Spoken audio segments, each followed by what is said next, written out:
السلام علیکم ورحمۃ اللہ وبرکاتہ۔ امید کرتا ہوں آپ سب بخیر و عافیت ہوں گے، اور آپ کو آج کے سیشن میں خوش آمدید۔ گزشتہ 4-5 دنوں کی طرح آج بھی ہم پہلے عشرے کی دعا کی ترکیب اور اس کے ضمن میں کچھ قواعد و ضوابط کے حوالے سے بات کریں گے۔ آج کا سیشن انشاءاللہ اور زیادہ مفید ہونے والا ہے انشاءاللہ، کہ اس میں بہت سی باتیں ہیں جو ہم سب کو سیکھنے سکھانے میں مددگار ثابت ہوں گی، کیونکہ اکثر جو ہمارے فالوورز ہیں یا سیکھنے والے ہیں ثلث میں کام کرنے کو پسند کرتے ہیں۔ ثلث سے اگر آغاز کیا جائے تو بات ہم کچھ اس طرح سے شروع کریں گے کہ ثلث عربی میں تیسرے کو کہتے ہیں، اور خط کوفی اور خط نسخ کے بعد یہ وہ تیسرا خط تھا جو ایجاد ہوا، اور اس کے مجیدین میں سے وہ ابن مقلہ تھے، محمد بن علی ابن مقلہ، جو کہ عباسی دور کے وزیر رہے اور وزیر اعظم رہے، اور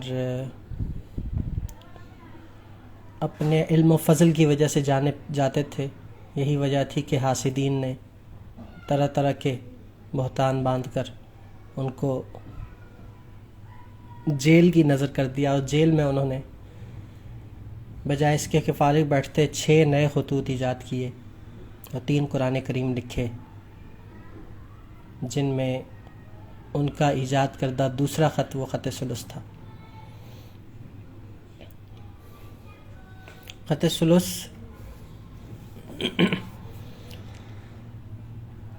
آج کل ثلث کا جب نام لیا جاتا ہے تو اس سے مراد ثلث خفی،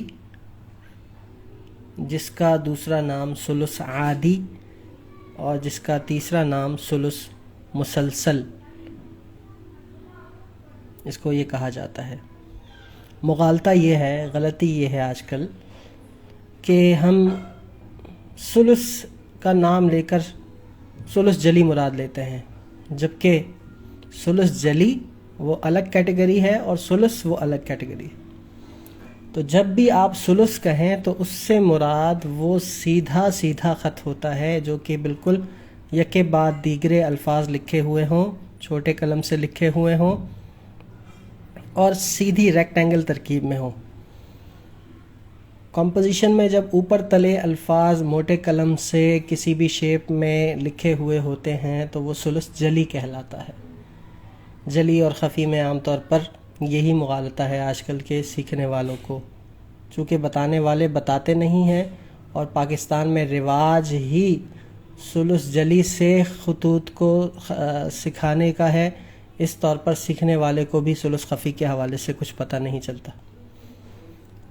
تو ہمیں اس بات پر دھیان دینا چاہیے، خاص طور پر ملک پاکستان میں ثلث کی تعلیم کے حوالے سے میں یہ بات زور و شور سے کہہ رہا ہوں اور کہتا چلا آ رہا ہوں کہ ہمیشہ ثلث یا ثلث جلی وہ چھوٹے قلم سے ہی ابتدا کر کے سیکھی جا سکتی ہے ترکی کے نصاب کے مطابق، اور یہ استاد شوقی کے کراسس کا جو اسلوب اور طریقہ کار ہے کہ اس میں 3 ملی میٹر سے یا کم از کم 2 ملی میٹر سے کراسے کو لکھا جائے، اس سلیبس کو لکھا جائے اور استاذ کی رہنمائی میں وہ سیکھا جائے۔ جب خفی یعنی ثلث آپ سیکھ لیتے ہیں تو پھر آپ کو جلی کی ترکیب بنانا آسان ہو جاتا ہے۔ پھر جلی کے حروف آپ کو آسان ہو جاتے ہیں۔ آج کل المیہ یہ ہے کہ استاد شروع ہی سے 8 ملی میٹر یا 10 ملی میٹر کا قلم پاکستان میں وہ شاگردوں کو پکڑا دیا جاتا ہے اور اس سے ثلث لکھوائے جاتے ہیں، حالانکہ جلی اور خفی کا فرق بھی نہیں بتایا جاتا، اور ڈائریکٹ اس سے کمپوزیشن اور اس طرح کی چیزوں میں وہ پھنسا دیا جاتا ہے، جس سے مشکل ہوتی ہے طالب علم کے لیے، اور طالب علم بالآخر وہ جسے کہتے ہیں نا کہ تھک ہار کر چھوڑ بیٹھتا ہے، اور اس میں اس کی ہمت ہار بیٹھتا ہے اور مشکل پیدا ہو جاتی ہے اس کے لیے، لہٰذا وہ اس میں کام نہیں کرتا۔ تو اس کی اہمیت بتائی جائے اور پھر صحیح اسلوب پر سکھایا جائے، یہی طریقہ کار ہے اساتذہ کا۔ اساتذہ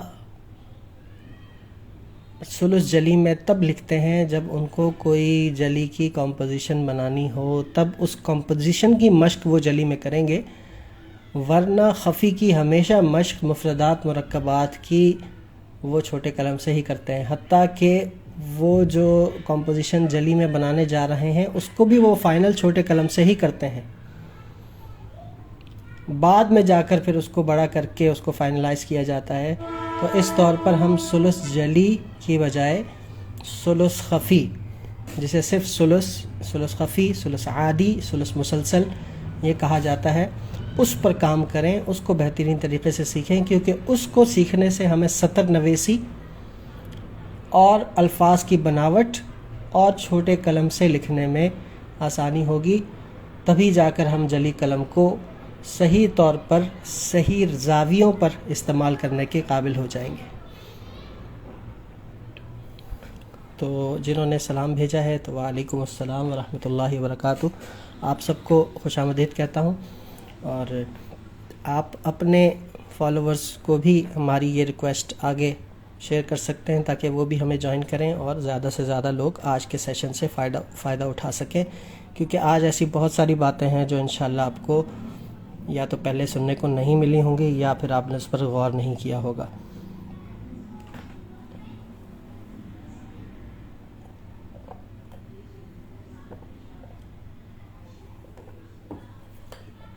اور اگر آپ نے سن رکھی ہیں تو اچھی بات ہے، اس کا مذاکرہ ہو جائے گا، وہ دوبارہ اس کی دہرائی ہو جائے گی، تو یوں ہمارے لیے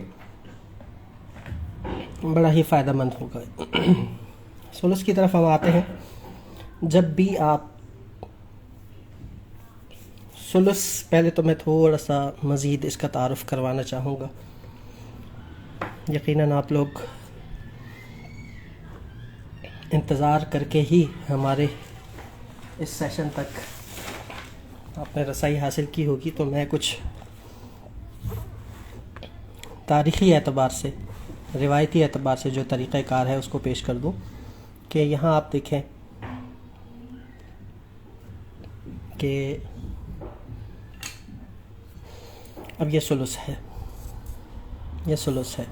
کل میں نے آپ کو بتایا تھا کہ قطعہ نگاری کہا جاتا ہے اس کو، یہ قطعہ ہے اور یہ قطعہ نگاری ہے، قطعہ نویسی، قطعہ نگاری، اس کا یہ اسلوب اور طریقہ کار ہے، ہر حرف کو اگلے حرف سے ٹچ کرنا، ہر حرف کی اپنی شکل واضح ہونا۔ اب جیم کی بناوٹ ایسی ہے کہ وہ اگلے لفظ سے ٹچ نہیں کر سکتا تو جیم الگ ہے، الف کی بناوٹ ایسی ہے کہ الف اگلے لفظ سے ٹچ نہیں کر سکتا تو الف الگ ہی ہے، لیکن دال کی یہ چونچ تقاضا کرتی ہے کہ آگے جڑ جائے، را کی یہ چونچ تقاضا کرتی ہے کہ یہ بھی جڑ سکتا ہے، یہ والا را بھی، اس کی یہ چونچ نہیں جڑتی، آخر میں آتی ہے۔ اس کے بعد سین کا یہ، سین کی نوک، یہ نوک، صاد کی نوک، تو یہ اس اسلوب سے لکھا جائے، دیکھیں آپ کی سطر بھی بالکل سیدھی ہے اور آپ کے لفظوں کی بناوٹ بھی۔ تو بڑے قلم سے لکھتے ہیں جب، تو بڑے قلم سے لکھنے کا نقصان یہ ہوتا ہے کیونکہ ہماری آنکھ کی ایک حد ہے جو قریب دیکھنے کی متعین حد ہے، جب ہم کسی بڑی چیز کو قریب سے دیکھتے ہیں تو پھر ہمیں اس طور پر اس کا حق ادا نہیں کر سکتے دیکھنے میں جو اس بڑی چیز کو تھوڑا سا پیچھے سے دیکھنے میں ہمیں فائدہ ہوگا۔ تو چھوٹی چیز قریب سے اور بڑی چیز تھوڑی سی دور سے ہی اچھی لگتی ہے. تو اس طور پر جلی قلم سے اگر ہم قریب سے رکھتے ہیں تو ہماری آنکھ کی رینج میں وہ نہیں آتا وہ قلم، جس کی وجہ سے ہمیں قریب سے تو وہ الفاظ بنتے ہوئے اچھے لگ رہے ہوتے ہیں، حقیقت میں وہ لفظ صحیح نہیں بن رہے ہوتے. تو اس طور پر ہم کوشش کریں کہ خفی سے ہی مشق کریں. خفی چھوٹے کو کہتے ہیں، ہلکا چھوٹا، تو چھوٹے قلم سے مشق کریں. ثلث کی آخری حد میں نے بتایا 3 ملی میٹر ہے مشق کرنے کی. مشق کو اپنا شعار بنا لیں، اور اساتذہ جب بھی شروع کرتے ہیں تو اس دعا سے شروع کرتے ہیں، اللہ سے آسانی طلب کرتے ہیں، مشکل سے نجات چاہتے ہیں، خیر سے اتمام چاہتے ہیں، اور مدد کے تحت شروع کرنا چاہتے ہیں. تو یہ اساتذہ یہ رب یسر ولا تعسر رب تمم الخیر وبہ العون، یا تو اس کو لکھ لیا کرتے ہیں اور اکثر لکھ لیتے ہیں، اور یا تو اس کو پڑھ لیا کرتے ہیں، مانگ لیا کرتے ہیں اللہ سے. تو یوں اللہ کی مدد شامل حال ہو جاتی ہے. اور یکسو ہو کر لکھیں، باوضو ہو کر لکھیں.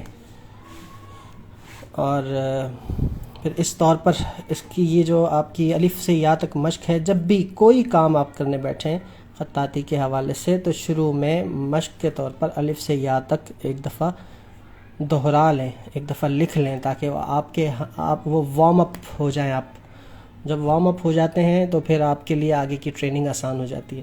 تو یوں وارم اپ کے لیے آپ نے الف سے یا تک اس کو کمپلیٹ لکھنا ہے، اور اس کے بعد اپنا مطلوبہ کام اس کا آغاز کرنا ہے. تو اس کو اپنا شعار بنا لیں، اپنی عادت بنا لیں، اور اس کے بعد شروع کریں. یہاں استاد محمد شوقی نے یہ حروف لکھے ہیں. ان حروف کو ہم اس طرح سیکھیں گے استاذ کی رہنمائی میں، کیونکہ آگے جا کے اسی کتاب میں یاقوت المستعصمی کا قول ہے کہ، اور وہ ابن مقلہ کے بعد دوسرے بڑے موجد تھے فن خطاطی کے، وہ فرماتے ہیں کہ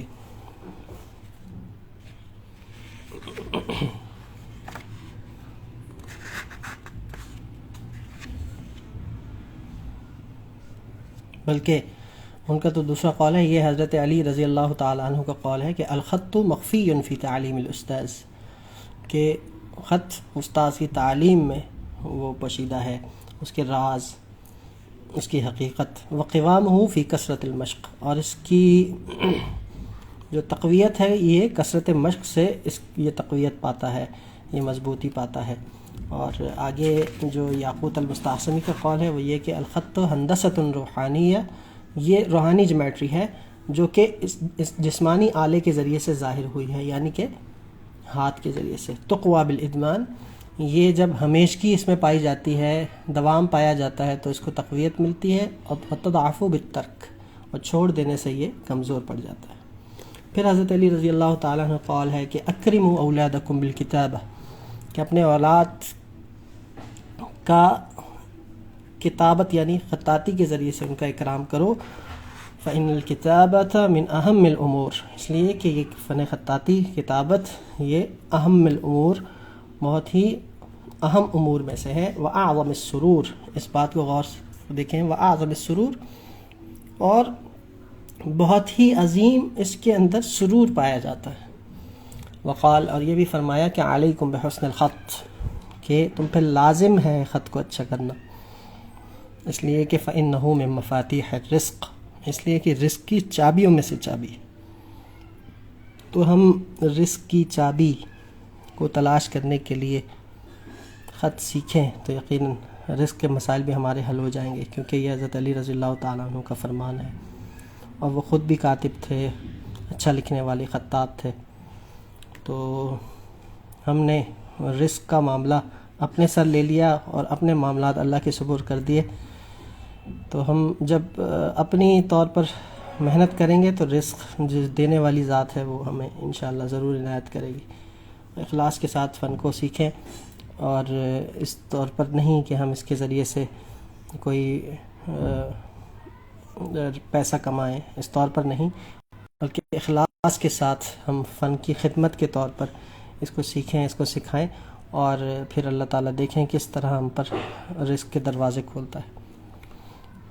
تو یہ وہ چند باتیں تھیں جن کا استحضار بہت ضروری ہے فن خطاطی کے لیے، کیونکہ فن خطاطی یہ ایک تو اللہ کی دین ہوتی ہے. اللہ تعالیٰ کسی کسی کو چنتے ہیں اس کام کے لیے، اور پھر یہ اللہ تعالیٰ کی عطا ہے.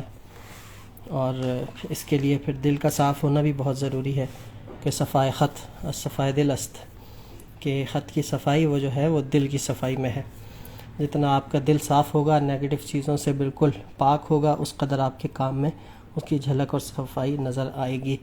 تو اس طور پر پہلے ہم ہر طرح کے جتنے بھی منفی خیالات تصورات ہیں اس سے ہم اپنے آپ کو خالی کریں، خاص طور پر حقوق العباد کے معاملے میں. اس کے بعد پھر ہم مشق کرنے بیٹھیں تاکہ ہمارے کام میں تاثیر ہو، روح ہو، کیونکہ کسی کام کی روح ہندست روحانی، یا اسی لیے نہیں کہا کہ روح تب ہی پیدا ہوگی جب ہم اخلاص کے ساتھ یہ کریں گے. تو خیر، کچھ ہماری ابتدائی باتیں کافی لمبی ہو گئیں. ہم آتے ہیں آج کے کام کی جانب.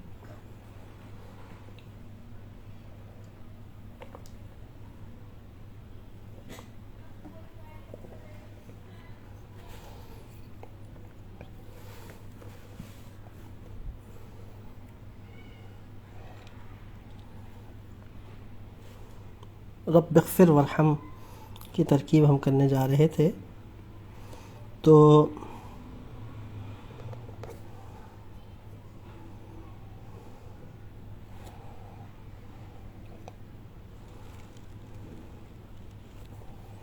ربی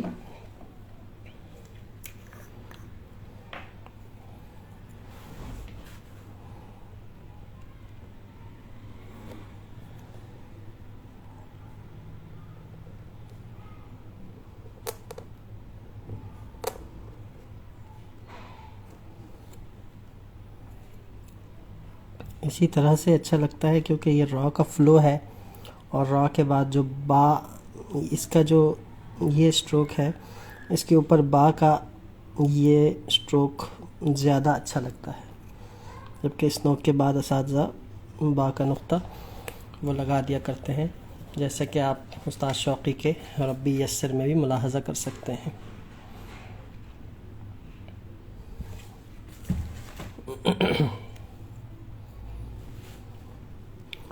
اغفر، اب اغفر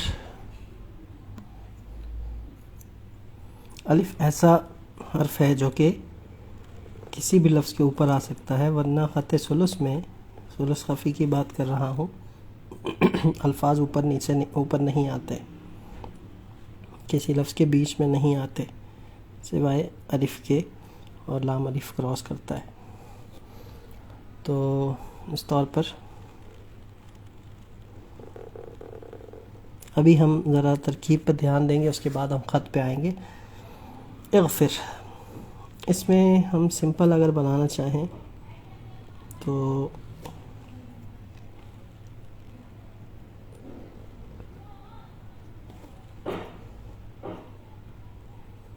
یہ انشاءاللہ آج ہم تفصیل سے بات کریں گے اس پہ کہ کون سا غین کی کون سی قسم ہے اور کیسے لکھی جاتی ہے، اس پہ ہم انشاءاللہ آگے بات کرتے ہیں.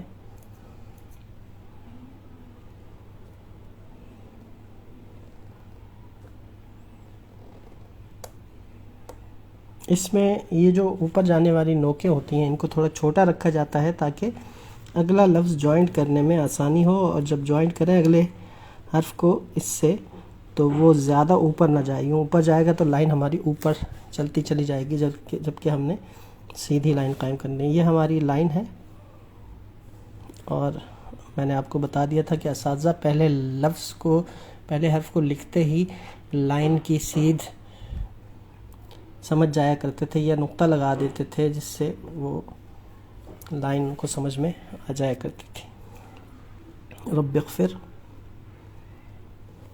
وارحم، جیسے کو میں نے چھوٹا بنایا، یہ اور اونچا ہو سکتا تھا، لیکن چونکہ میں واو لے کے آؤں گا تو واو کو میں نے اس سے ٹچ کرنا ہے، تو اس طور پر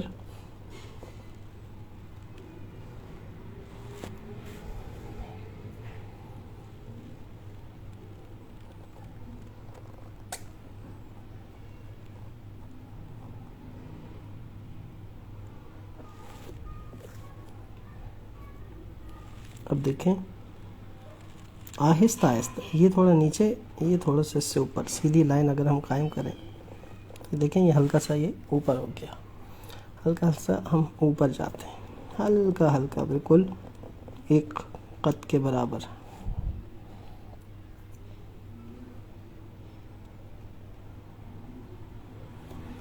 اب یہ رب اغفر ورحم، ورحم کے لیے اب ہم کون سا را چنیں یہاں پر تاکہ ہا کے ساتھ وہ ٹچ بھی ہو سکے؟ ایک تو ہمارے پاس یہ آپشن ہے، ایک یہ ہے کہ ہم،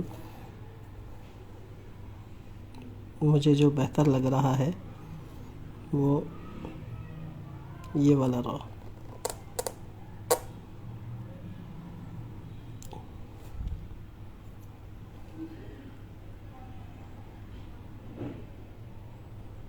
اب جب آپ کے ہاتھ سے تختیاں نکلی ہیں ساری، آپ نے مرکبات کی اچھی مشق کی ہے، تو تبھی آپ کی ترکیب بھی اچھی بنے گی، اور آپ کو پھر الفاظ کا استحضار بھی رہے گا کہ الفاظ کون سا لفظ، کون سا حرف، کون سی اس حرف کی کون سی قسم، جیسے را 3 قسموں کا ہے تو اس میں سے کون سا را یہاں پر آنا چاہیے۔ یہ اساتذہ کے کاموں کا مطالعہ کرتے ہوئے اور پھر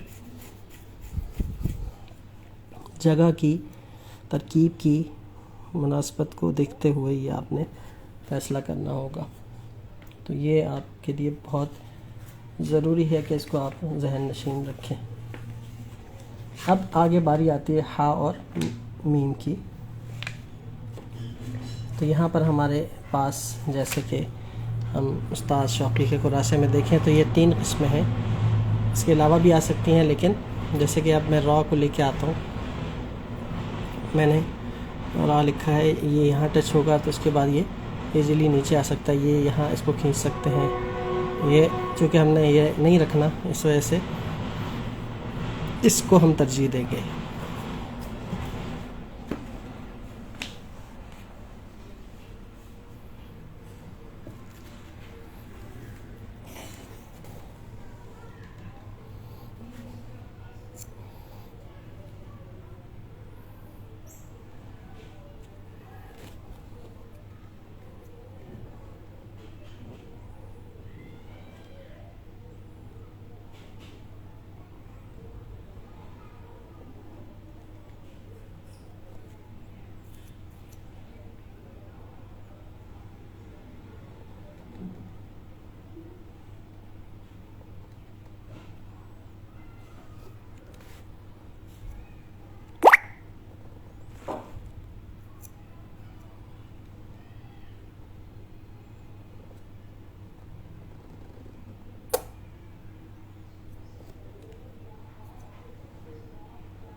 سیدھا سیدھا آ گیا یہ۔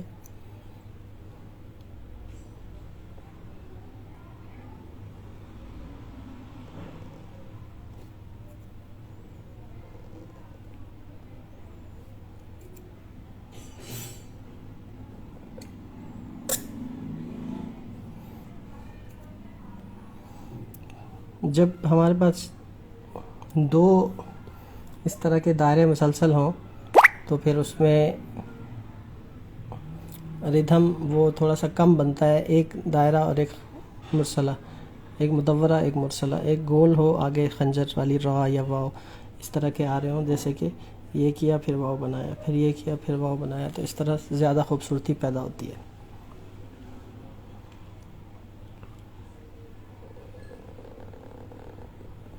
اب الفاظ کے درمیان سپیس برابر ہو، جیسے را اور با کے درمیان یہ،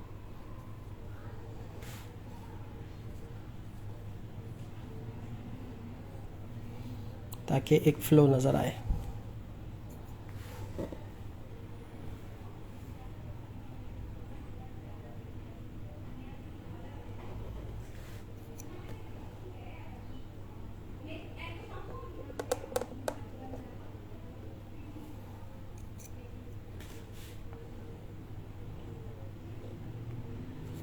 اب یہاں پر لفظ خیر ہے،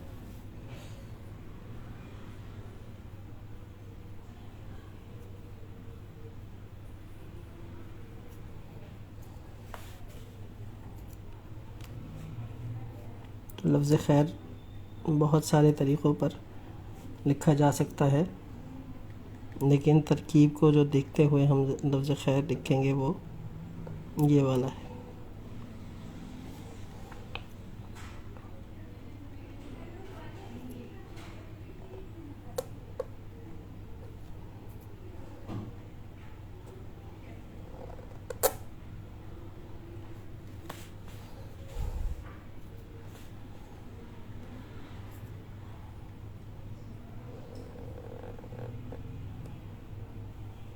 اب یہ الف اس سے تھوڑا سا اونچا اور یہ الف اس سے تھوڑا سا اونچا، پھر یہ اس کے برابر، یہ اس سے ہلکا سا اونچا۔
اب اس کو نون کو مکمل بھی کر سکتے ہیں اور نون موقوفہ اور ادھورا بھی چھوڑ سکتے ہیں، یہ زیادہ اچھا لگتا ہے ثلث میں۔ یہاں پر ہم یہ دوسرا والا را بھی ٹرائی کریں گے، وہ زیادہ خوبصورت لگے گا کیونکہ یہ جڑ نہیں رہا، تھوڑا سا اوپر آ رہا ہے، نیچے آ رہا ہے اس سے۔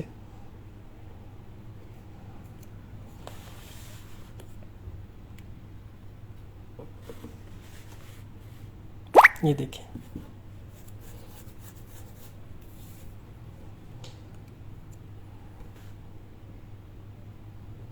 اس کے اندر رہ کے ہم ذرا ترکیبی اعتبار سے ربی ربی ربغ پھر ورحم کا زبر بڑا کر دیں گے، اس کو یہاں لے آئیں گے، جو سپیس ہے یہاں پر یہ وردہ لے آئیں گے، ورحم وان تک واو کا زبر چھوٹا، ارحم ہا کا زبر بڑا، یہاں ہا کی تشکیل، یہاں میم کی تشکیل، میم کا جزم، واو کا یہ آ گیا تھا انتا، انتا میں خیر کے اس کو بڑا کر دیا، انتا والے الف کو چھوٹا کر دیا، جزم آ گیا تا کا، یہ اس کو کر دیا، اس کو چھوڑ دیں گے، انتا کا زبر یہ اور خیر کا زبر یہ، پیش کو کراس کر سکتے ہیں، را راہی مینا مینا، یہ زبر اس کو بھی ہم بڑا کر دیں تو یہ 5 زبریں ہماری بڑی بڑی سامنے آ جائیں گی، راحمین۔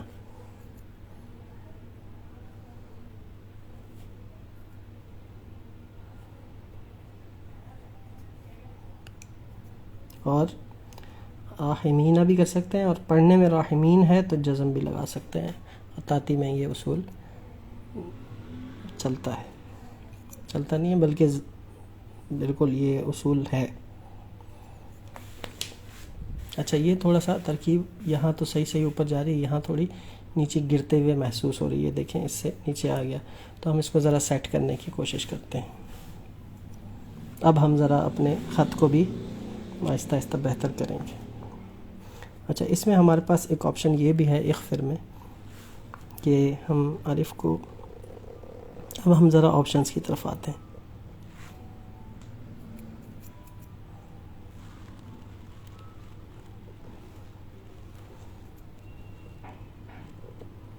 یہاں پر عین، اس کو کہتے ہیں عین صادی، عین سعودی بھی بنا سکتے ہیں اور عین صعبانی بھی بنا سکتے ہیں. یہ اوپر سے نیچے آتی ہے, اس کے ساتھ ملی ہوئی مل بھی سکتی ہے اور نہیں بھی مل سکتی. یہ الف, جو الف پیچھے سے جڑا ہوا آ رہا ہو, جیسے کہ یہ الف جڑا ہوا آ رہا ہے اور اس کے ساتھ ہم نے یہ عین جوڑ دیا, تو اس طرح سے عین کا جوڑنا یہ اساتذہ کے کاموں میں ملتا ہے. الف جب اکیلا ہو اس کے ساتھ عین کو جوڑنا دونوں طریقے سے آتا ہے, کہ الف جو اکیلا ہے اس کے ساتھ یہ والا عین جڑا ہوا, یہ اساتذہ کے کاموں میں یہ بھی ملتا ہے لیکن یہ بہت کم, جبکہ اس کا صحیح قاعدہ یہ ہے کہ اس اکیلے الف کے ساتھ عین جو جڑا ہوا ہو اس میں تھوڑا سا فاصلہ ہو. اب اس کے ساتھ آپ یہ عین اس طرح سے جوڑ سکتے ہیں.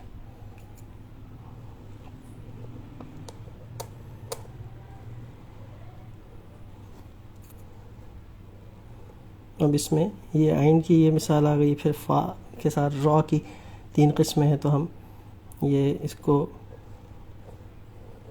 یہ والی قسم یا پھر فا کے ساتھ یہ والی قسم یوں آ سکتی ہے. اغفر, جیسے کہ یہ ہم نے لکھا,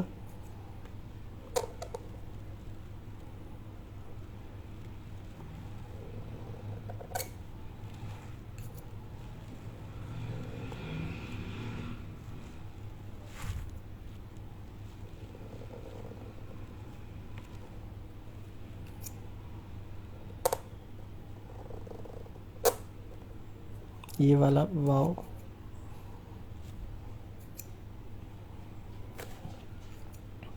اور ہم اگر کھینچیں تو پھر اس میں اس کی لمبائی بھی بڑھ جاتی ہے 5 نقطے, اور یہ نیچے بھی 1.5 نقطہ نیچے آتا ہے.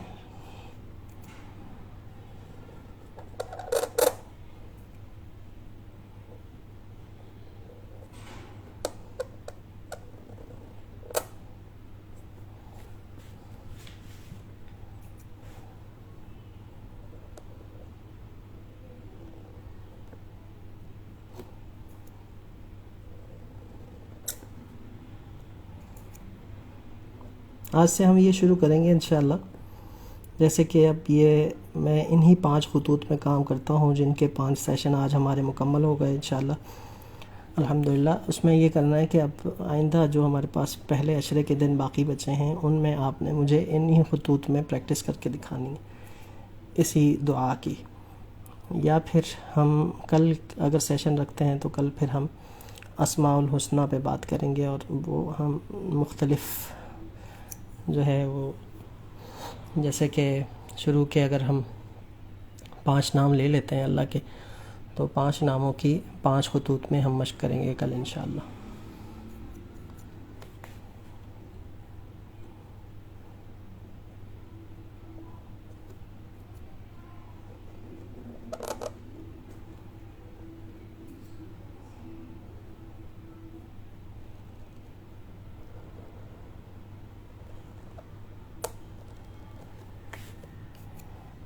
یہ والا خواہ بھی یوز ہو سکتا ہے.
اس ترکیب میں بھی جان ہے۔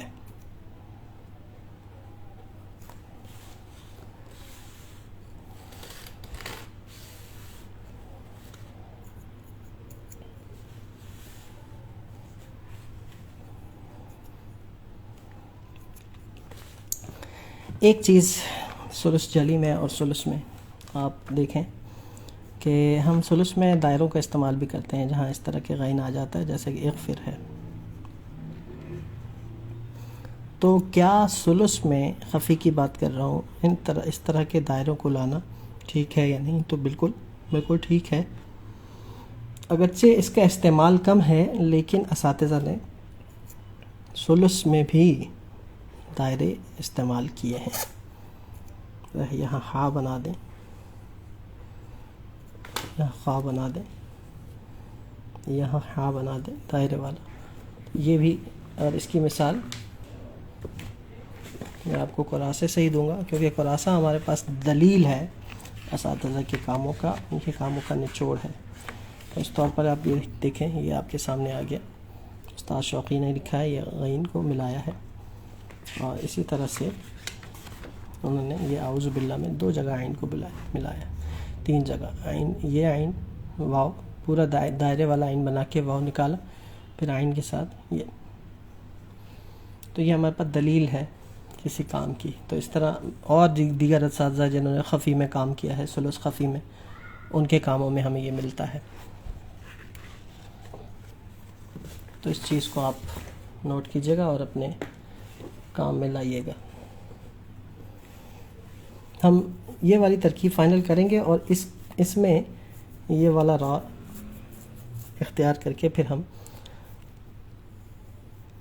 اس کو سیٹ کرنے کی کوشش کریں گے۔ بالکل دائروں میں بھی بہت اچھی ترکیب، دائروں کے دیکھتے ہیں ذرا، خط پہ ہم آخر میں آئیں گے جیسا کہ میں نے بات کی۔ اب ذرا دائروں کے اعتبار سے ہم اس کو جانچتے ہیں۔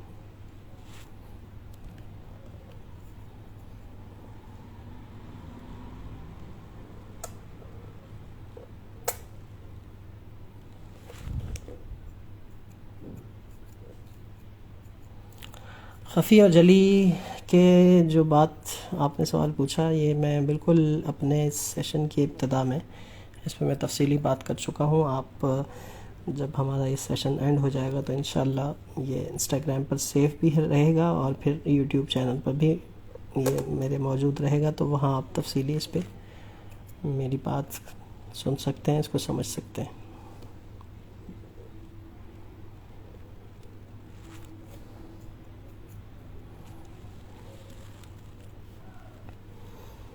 اب دیکھیں، اب غین آ گیا نا، اب غین مجھے یہاں ڈالنا پڑے گا، کیونکہ یہ تاکہ اس کے ساتھ جڑے نا۔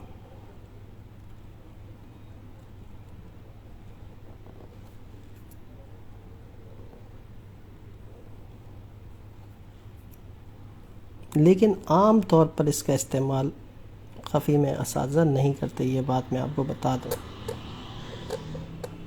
جائز تو ہے، جسے کہتے ہیں جائز تو ہے لیکن مستحسن نہیں ہے۔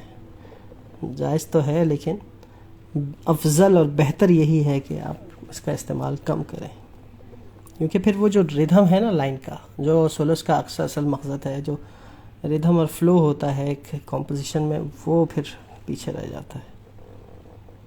یہاں الف کو یہاں لے آئیں گے ہم، تاکہ دور بھی نہ ہو، یہاں لائیں گے تو غین سے دور ہو جائے گا، یہاں لائیں گے تو با کے قریب بھی ہے اور غین کے قریب بھی ہے۔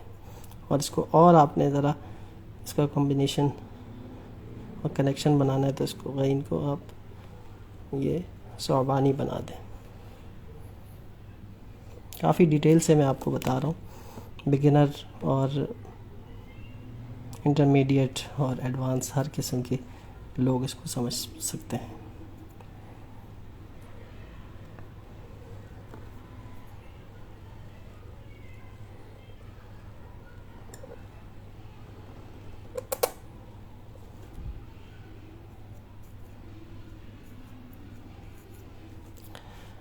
رسم املائی، رسم عثمانی، جبران بھائی آپ نے تفصیلی بحث چھیڑ دی ہے، بات کرتے ہیں اس پہ انشاءاللہ. اسماء الحسنہ میں اس پہ بات کریں گے کیونکہ وہاں املائی رسم عثمانی کی بحث آئے گی، تو کل اس کو چھیڑتے ہیں انشاءاللہ رحمان کے اندر.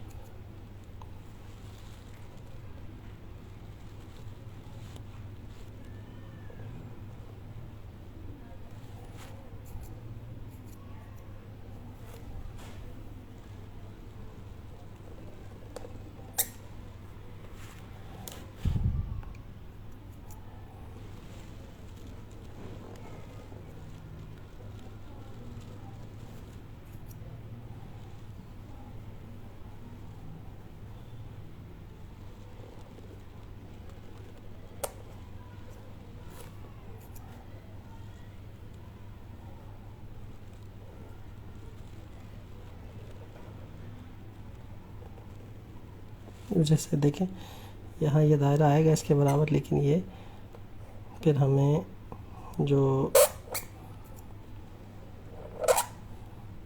یہاں پر اس کو یہاں ٹچ کرنا پڑے گا، یا پھر اس میں سے کراس ہوگا جو کہ خفی میں نہیں ہوتا.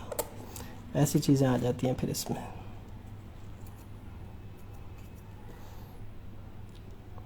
اب اس سے ایک بات سمجھ میں آئی مجھے کہ جس طرح آپ یہ دیکھ رہے ہیں، میں آپ کو بتا دوں. اب یہ تو اس طرح ٹھیک نہیں ہے کہ اس کے بیچ میں سے را کراس ہو. اب اس کا جو قاعدہ ہے استاد شوقی کے کام سے الحمدللہ ایک نئی بات کھلی، وہ یہی کہ پچھلا حرف اس سے نہ ٹکرا رہا ہو. اس کا دائرہ اس وقت آپ لے کے آئیں گے جب پیچھے والا حرف اس سے اس کی بناوٹ ایسی ہو کہ وہ اس کے دائرے میں خلل پیدا نہ کرے. تو اس طور پر آپ خفی کے اندر دائرہ بنا سکتے ہیں. جیسا کہ یہاں پر ہے ضاد، یہ جو ضا ہے یہ ضا عین پر اثر انداز نہیں ہو رہا اور اس کے دائرے پر اثر انداز نہیں ہو رہا. اور را مرسلہ بنا سکتے ہیں. را مرسلہ بنائیں گے تو را چھوٹی بنائیں گے، پھر 4 نقطوں کی بنتی ہے تو 2 نقطوں کی بنائیں گے. اب یہ دیکھیں یہاں بھی یا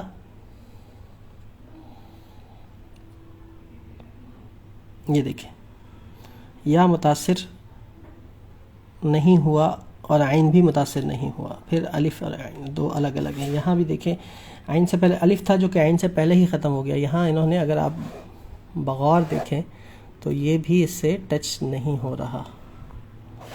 یہاں پر گیپ موجود ہے، تھوڑا سا فاصلہ. یہ دیکھیں آپ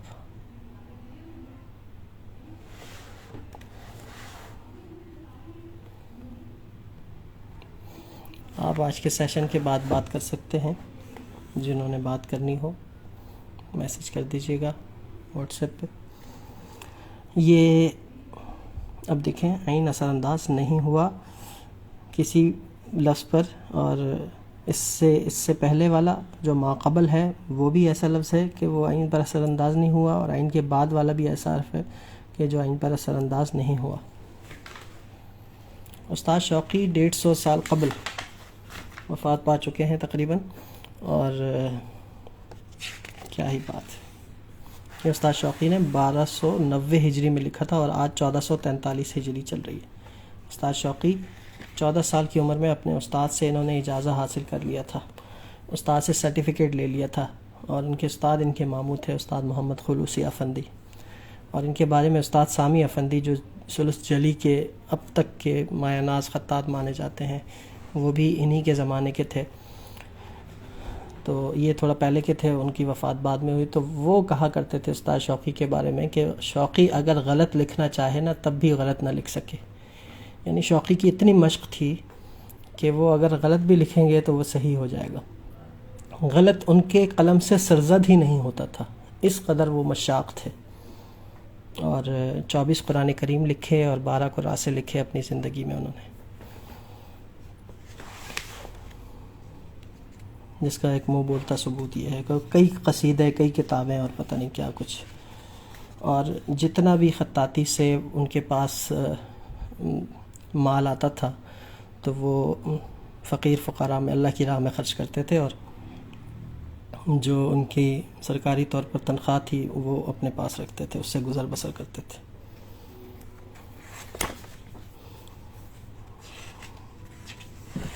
تو تو اس طور پر ہم یہاں پر دائرے والی کمپوزیشن ہر ایک میں نہیں دیں گے. یہاں تو چل جائے گا رب اغفر ورحم وانت خیر الراحمین. انتا میں بھی دیکھیں یہاں پر ہم اس کو دائرہ دینے کی کوشش نہیں کریں گے. را اگر سے چیز چھوٹا والا یوں آ سکتا ہے لیکن وہ اس کی جگہ نہیں بنتی. تو اس کو ہم اسی طرح سے میں ذرا کمپوز کر دوں. یہ ہم اسی طرح سے رکھیں گے وانت.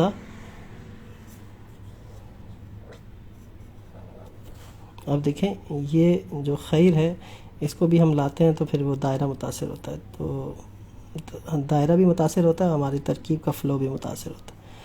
تو نہیں رکھیں گے ہم اس آج کی ترکیب میں, ہم دائرہ نہ ہی رکھیں تو اچھا ہے. خیر الراحمین میں ہم یہ والا را لے کے آتے ہیں اور اس کے ساتھ پھر یہ یہاں تک آ جائے گا. اس میں پھر یہ بھی ہو سکتا ہے لیکن یہ یہیں تک آ جائے تو بہتر ہے. یہ چیز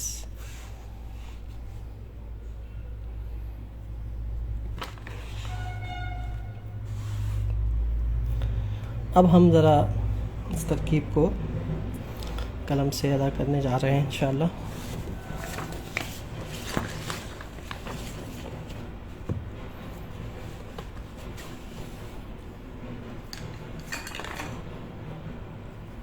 اب جو میں نے قلم لیا وہ 3 mm کا لیا ہے. یہ اوپر جو میں کام کر رہا تھا یہ تقریباً 2 mm کا قلم تھا. وعلیکم السلام.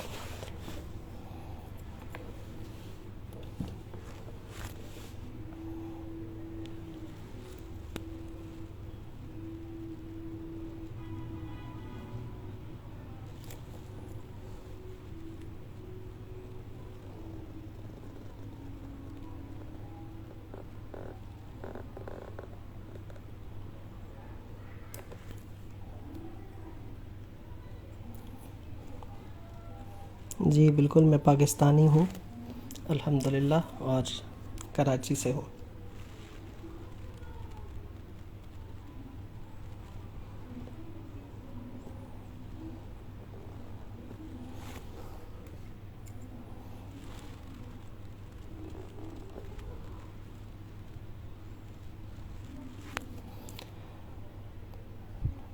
یہ اساتذہ خفی میں جو تاج ہوتے ہیں, چاہے وہ الف کا ہو, را کا ہو, دال کا ہو, طا کا ہو, نون کا ہو, لام کا ہو, اس میں زیادہ تکلف نہیں کرتے. یعنی یہ بنانے کے بعد یہ میں آپ کو قاعدہ بتا دوں, یہاں بتا دوں تھوڑا سا زوم کر کے, کہ جلی میں یہ ہوتا ہے کہ دیکھیں جب آپ الف بناتے ہیں, یہ الف کا صرف میں نے اوپر کا حصہ بنایا, پھر تاج بنا کے اس کو باقاعدہ اچھی طرح تراش خراش کے فنیشنگ کے ساتھ ٹچنگ کر کے اس کی ایک خاص شکل بناتے ہیں. جبکہ خفی میں یہ ہوتا ہے, یہ ہم یہ جلی کی بات کر رہے ہیں, خفی میں یہ کرتے ہیں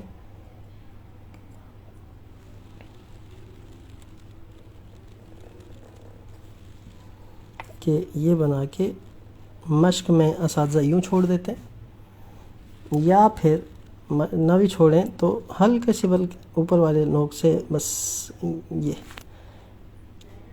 ایک لائن بنا دیتے ہیں. تو خفی میں زیادہ تکلف نہیں کرتے. میں یہ نہیں کہوں گا کہ خفی میں زیادہ اہتمام نہیں کرتے, نہیں اہتمام ہوتا ہے لیکن تکلف نہیں ہوتا. بے تکلفی کے ساتھ اس کا تاج بنایا جاتا ہے. تو خفی کا ایک یہ اسلوب ہے اور یہ اسلوب ہے, اس لیے آپ یہ نہ سمجھیں کہ یہ غلط ہے اور یہ کیا ہے اور یہ الف ٹھیک نہیں بنا ہوا شوقی کا. تو یہ دونوں خفی کے طریقہ کار ہیں.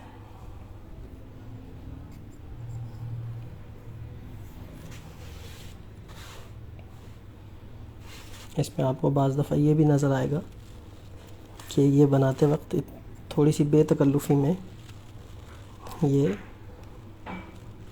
یوں کر کے یہ اندر کی طرف بھی ہوتا ہے, ایسے بھی.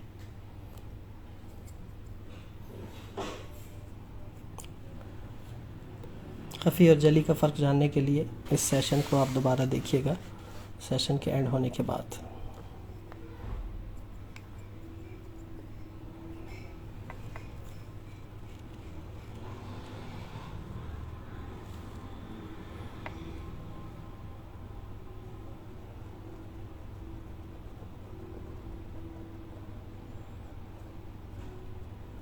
اب ہمارے پاس گویا کہ با کی دوسری قسم بھی ہے کہ ہم یہ والا بھی با استعمال کر سکتے ہیں، لیکن وہ اس را کے ساتھ مزیدار نہیں لگتا۔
ترکیب میں الف چھوٹے بڑے ہوتے رہتے ہیں۔ ویسے مفرد جب آپ سیکھنے کی غرض سے لکھتے ہیں تو 7 یا 8 نقطے کو بناتے ہیں، لیکن ترکیب میں کمپوزیشن کو دیکھتے ہوئے الف کی بناوٹ چھوٹی بڑی ہو جاتی ہے، خاص طور پر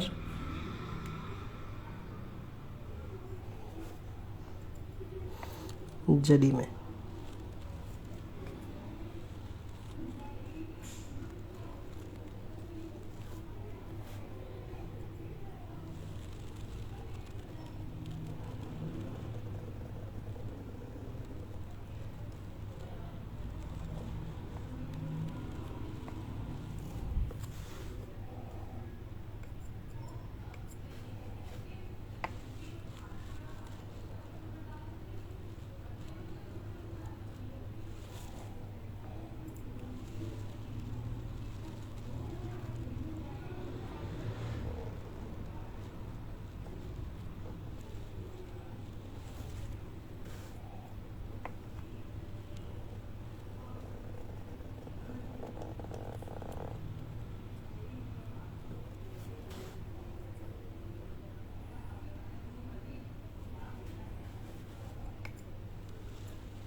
زیادہ اونچا بھی اچھا نہیں لگتا، جیسے کہ یہاں پہ۔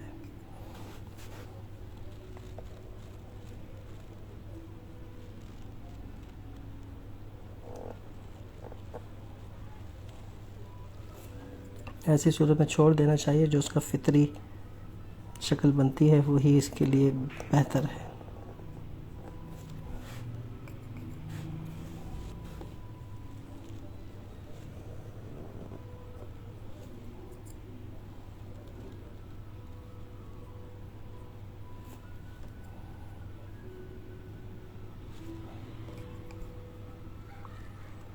وقت کے زیادہ ہونے کا خوف نہ ہو اور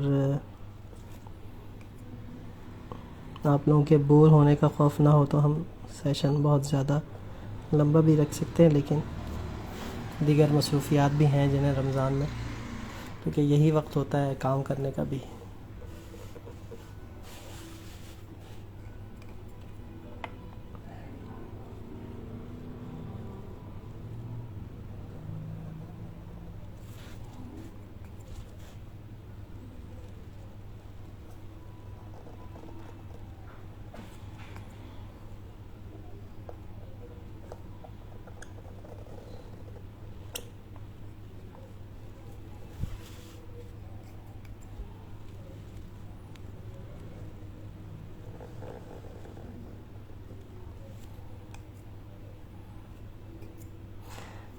یہاں ایک اور بات، جیسے کہ اگر ہم لام کو را سے جوڑتے ہیں نا، تو ایک تو لام کو دور کرنا پڑے گا، الف کو دور کرنا پڑے گا، پھر لام کو اس سے ایزیلی جوڑ سکتے ہیں۔ اور ویسے جب اس قسم کا کچھ آ جائے تو الف کو یہاں اور لام کو یہاں رکھ دیں، یہ بیچ میں آ جاتا ہے۔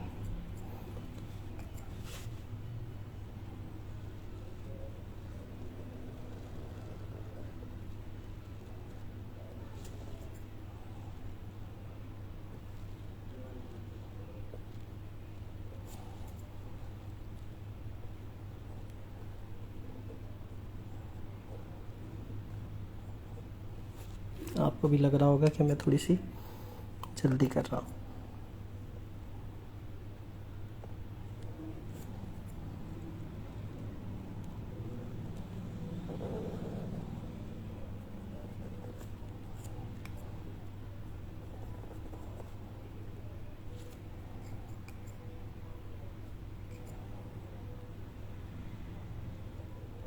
خطاطی کی عبادت ہے، ایک حرف کے بدلے 10 نیکیاں ملتی ہیں، تو ایک حرف لکھنے کے بدلے بھی 10 نیکیاں، اور یہی 10 نیکیاں رمضان میں 70 نیکیاں۔ تو خطاطی عبادت ہے، خطاطی اللہ کا ذکر ہے اپنے قلم کے ذریعے سے۔ خطاطی میں قرآن حدیث کے علاوہ لکھنے کو جی بھی نہیں چاہتا کچھ اور چیز لکھنے کو۔ تو خطاطی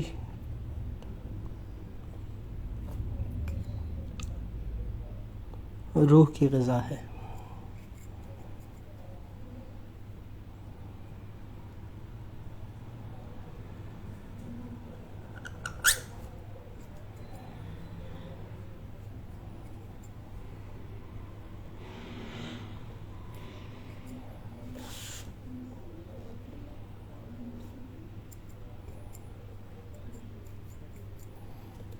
جی بالکل، ثواب ہوگا اگر آپ اس کی نیت کریں گے، کیونکہ اعمال کا دار و مدار نیت پہ ہے، تو آپ نیت کریں گے تو ضرور ثواب ملے گا آپ کو۔ یہ وقت کا ضیاع نہیں ہے، یہ اللہ کا ذکر کر رہے ہیں نا، قرآن کی آیت لکھ رہے ہیں، اللہ کا ذکر دیکھ رہے ہیں آپ لوگ، تو جو لکھنے والے کا اجر ہے تو دیکھنے والے کو بھی برابر اجر ملتا ہے۔ اس کی نیت کر لیں تو اس میں پھر اور آپ کو 4 چاند لگ جاتے ہیں۔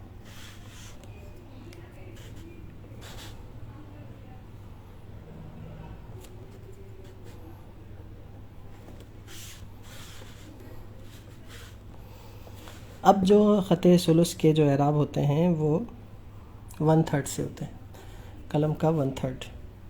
یہ اگر 3 ملی میٹر ہے تو میں 1 ملی میٹر سے اس کے اعراب لگاؤں گا۔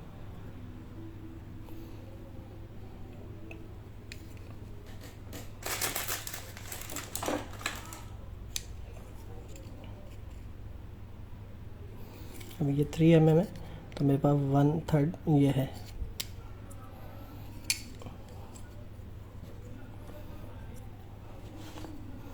لیکن جو میں نے بڑے اعراب لگانے جگہ کو پر کرنے کے لیے، وہ میں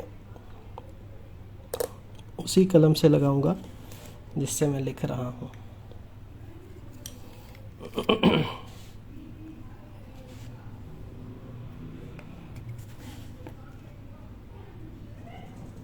جیسے کہ یہ ہے رب، پھر اغفر ورحم، ورحم کا یہ زبر ہے، اور ارحم کا یہ زبر ہے، پھر وانت خیر کا یہ زبر ہے، اور راحمین، راحمین کا یہ زبر ہے۔ اب راحمین کا نقطہ یہاں آ جائے گا، باقی اعراب میں چھوٹے قلم سے لگاؤں گا۔ یہاں پر ترفیل آ گئی حسب ضرورت، جگہ پر ہونے کی صورت میں ترفیل وردہ جسے کہتے ہیں۔ اغفر، اس کی زیر چھوٹے قلم سے آ گئی، جزم چھوٹے قلم سے آ گئی۔ ورحم، یہ رب اغفر ورحم واو کا زبر ہے، تو یہاں پر یہ ترفیل آ گئی، یہ محورہ، ہا کی نیچے ہا کی تشکیل، ہا کی علامت، میم کے نیچے میم کی علامت، غین کے نیچے عین کی علامت نہیں آ سکتی، آج کل یہ قاعدہ بالکل نہیں ہے۔ ارحم و انتا، انتا کا یہ ہو گیا، اور نون کا جزم یہ ہو گیا۔ تا کا زبر ہم نے یہ ڈالا، بلکہ تا کا زبر چھوٹا ڈال دیتے ہیں، اور خیر کا یہ ہو گیا، اور را کا پیش یہاں آ گیا، خیر یا کی جزم یہاں آ گئی۔ اور راحمین میں یہ شد ضروری نہیں ہے، کیونکہ یہ شد پچھلے حرف کے جڑنے کی وجہ سے پیدا ہو رہی ہے، ورنہ راحمین لفظ تھا۔ اب خیر الراحمین، خیر کی وجہ سے الف لام آ گیا، تو جب پچھلے لفظ کی وجہ سے شد قائم ہو جائے تو اس شد کا لکھنا فن خطاطی میں لازمی نہیں ہے، جائز تو ہے لازمی نہیں ہے، اور بطور فن پارہ، ورنہ لکھ بھی سکتے ہیں، جگہ ہو تو لکھ لیں، لیکن جس لفظ کا ذاتی کوئی شد ہو، جیسے رب، رب کا، تو وردہ، وردہ لفظ ہے، یہ وردہ کا مطلب گلاب کا پھول، وردہ، تو یہ گلاب کے پھول کی شکل ہوتی ہے۔ را، را الف آواز کھینچ رہی ہے، تو الف کی جگہ کھڑا زبر بھی لگا سکتے ہیں، کیونکہ آواز کھینچ رہی ہے، را آواز بلند ہو رہی ہے۔ ہا کی زیر میم یا می، اس میں بھی آواز کھینچ رہی ہے، تو زبر کے بعد جب الف آ جائے تو کھڑا زبر لگا سکتے ہیں، اور زیر کے بعد جب یا آ جائے تو کھڑی زیر لگا سکتے ہیں، دونوں بیک وقت بھی لگا سکتے ہیں، یہاں زیر بھی اور کھڑی زیر دونوں آ سکتی ہیں، صرف زیر بھی آ سکتی ہے، صرف کھڑی زیر بھی آ سکتی ہے۔ راحمین، یا کا جزم یہ ہو گیا، اور اس کو تھوڑا سا اٹھانے کے لیے ہم یہ وردہ یہاں ڈال دیں گے، اور مین، یہ یہاں پر اس کی جزم آ گئی، یہ وردہ یہاں آ گیا، اور یہ وردہ یہاں آ گئی، ہا کی تشکیل یہاں ڈال دی ہم نے، اس ہا کی، یہ ہماری یہ کمپوزیشن کمپلیٹ ہو گئی الحمدللہ۔ اس کو مزید بھی سنوارا جا سکتا ہے، اور اس کو ہم جلی میں بھی لکھ سکتے ہیں، ابھی سیدھا سیدھا یہ خفی میں لکھا، اور جلی میں بھی ہم اس کو کمپوز کر سکتے ہیں۔ جلی میں کمپوز کرنے کے لیے پھر اس کے بہت الگ قاعدے ہیں، الگ قانون ہے، تو ہم جلی پر بھی بات کر سکتے ہیں، لیکن آج اس قدر ہم اس پہ رکھتے ہیں، جلی کی بات پھر ہم کریں گے انشاءاللہ۔ موٹا موٹا میں آپ کو ایک بتا دوں کہ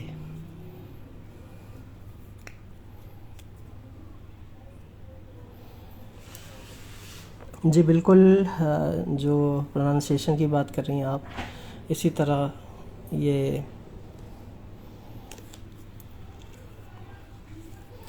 فن خطاطی، دراصل فن خطاطی سیکھنے کے لیے دو چیزوں کا آنا بہت ضروری ہے آپ کو۔ ایک عربک لینگویج آپ کو آنی چاہیے، عربک گرامر، صرف نہ ہو جسے کہا جاتا ہے، وہ آپ ضرور سیکھیں، اور دوسرا تجویدی قوانین، قرآن کو جو لکھنے کے اصول ہیں نا، اس کے حوالے سے آپ کو آگاہی اور علم ہونا چاہیے۔ جس طرح سے انسان ڈاکٹر بنتا ہے، تو ڈاکٹر پڑھنے کے لیے بہت سارے سبجیکٹس ایسے ہوتے ہیں جو اس میں ڈاکٹریٹ کی ڈگری کے لیے معاون ثابت ہوتے ہیں، وہ پڑھنا ضروری ہوتے ہیں، تب جا کر آپ کسی بھی فن کو اختیار کرتے ہیں۔ اس کے ذیلی جتنے بھی اس کے ماتحت جو فنون ہوتے ہیں وہ بھی حاصل کیے جاتے ہیں۔ تو اسی طرح فن خطاطی کے لیے بھی کچھ فنون کی ضرورت ہوتی ہے، جن کو سیکھے بغیر فن خطاطی نامکمل ہے، اور ان فنون میں سے دو فنون وہ عربک گرامر اور فن تجوید ہیں، تو اس کا سیکھنا لازمی ہے، تبھی آپ خطاطی کو صحیح طور پر سمجھ پائیں گے۔ معنوی طور پر، معنی کے لحاظ سے جتنا آپ اس کو سمجھیں گے، اس قدر آپ کے کام میں روحانیت بھی پیدا ہوگی، اور آپ دل سے اس کو لکھیں گے اور اس کو ایکسپلین بھی کر سکیں گے۔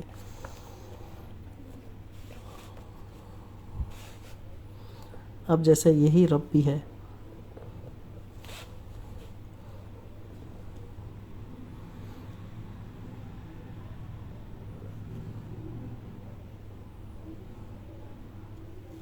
سوری.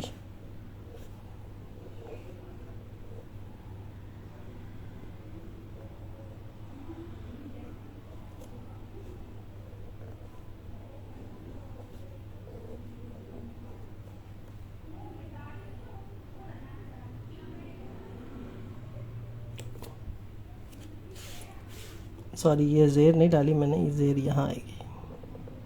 یہ وہ انک سے لکھا تھا اور ہاتھ لگ گیا تو یہ پھیل گیا, ہم اس کو مٹا دیں گے.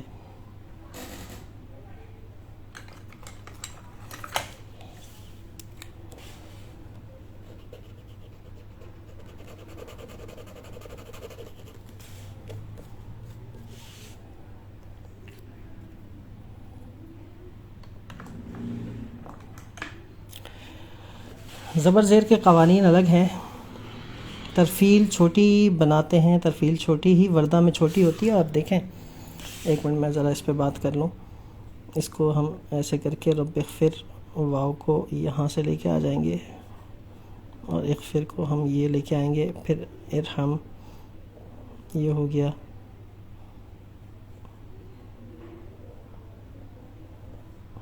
واو کو پھر یہاں لے آئے وانتا, پھر خیر کو یہاں لے آئیں گے, اور راحمین یا اس کو ایسے کر دیں. ابھی اس کی بہت ساری کمپوزیشنز قائم ہو سکتی ہیں.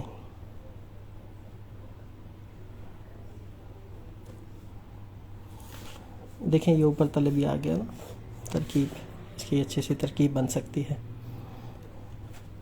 ترکیب میں یہ ہوتا ہے جو عمودی الفاظ ہوتے ہیں ہمارے ان کو اوپر سے نیچے رکھا جاتا ہے, اور جو الفاظ ہمارے افقی ہیں وہ یہاں ایسے چوڑے چوڑے بیچ میں آ جائیں گے. ارحم, اغفر, خیر, حمین, یہ چوڑے چوڑے الفاظ بیچ میں اوپر آ جاتے ہیں.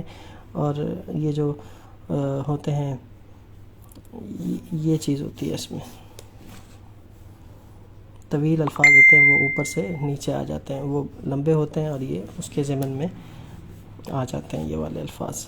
تو اس طرح سے سیٹنگ ہوتی ہے. اغفر دیکھیں ورحم, یہ ورحم ہو گیا, اس کے اوپر آ جائے گا خیر الراحمین, خیر کو یہاں لے آئیں, راحمین کو اس کے اوپر سے گزاریں. تو یہ بہترین ایک ہماری ترکیب بن سکتی ہے. اس کو میں بناؤں گا انشاءاللہ, آپ لوگوں میں سے کوئی بنانا چاہے تو وہ بنا لے.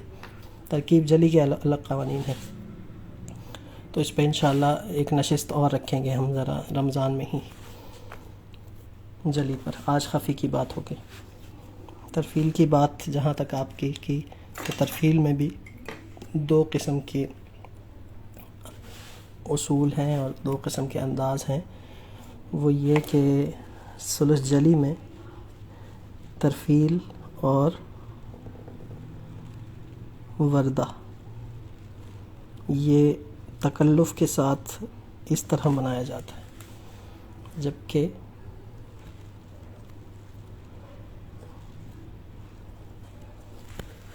خفی میں اس طرح سے بھی بنا سکتے ہیں جلی کی طرح, لیکن خفی میں زیادہ تر اس طرح ہوتا ہے.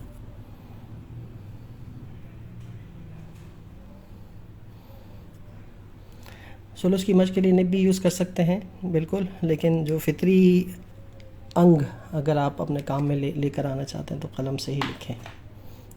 قلم سے ہاتھ میں مضبوطی پیدا ہوتی ہے, کنٹرول بڑھتا ہے آپ کے ہاتھ میں, اور پھر فائدہ ہوتا ہے. تو یہ وردہ ہو گئی, وردہ اور ترفیل.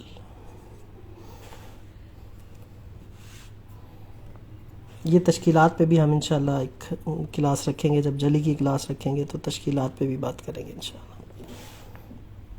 آپ کا یہ سیکھنا سکھانا چلتا رہے گا. اب میں نے یہ کہ آپ لوگوں کی طلب کو دیکھتے ہوئے انشاءاللہ ہم وقتاً فوقتاً لائیو آتے رہیں گے, اور ہمارا مقصد اس فن کو پھیلانا ہے. جو کچھ ہمارے استاد محفوظ احمد صاحب کی بدولت اور اللہ تعالیٰ کے کرم سے جو ہم نے حاصل کیا ہے 13 سال میں, اب اس کو پھیلائیں گے تو اللہ تعالیٰ ہمیں اور بھی نصیب کریں گے. یہ میم ترفیلیہ یہ لفظ کے اوپر خوبصورتی کے لیے آتا ہے, لازمی نہیں ہے کہ یہ جہاں میم آ رہا ہو وہیں پر یہ ڈالیں. یہ جلی میں یہ کمپوزیشن یہ تزئین استعمال ہوتی ہے, میم ترفیلیہ.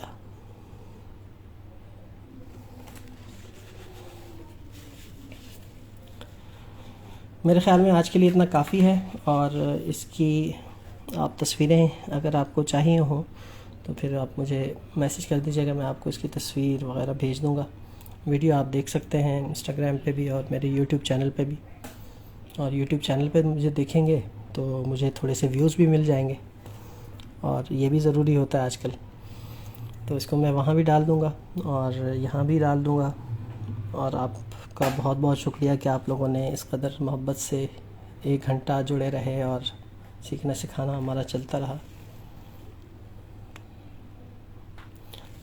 بالکل لفظ جلالہ میں میم ترفیلی آتا ہے۔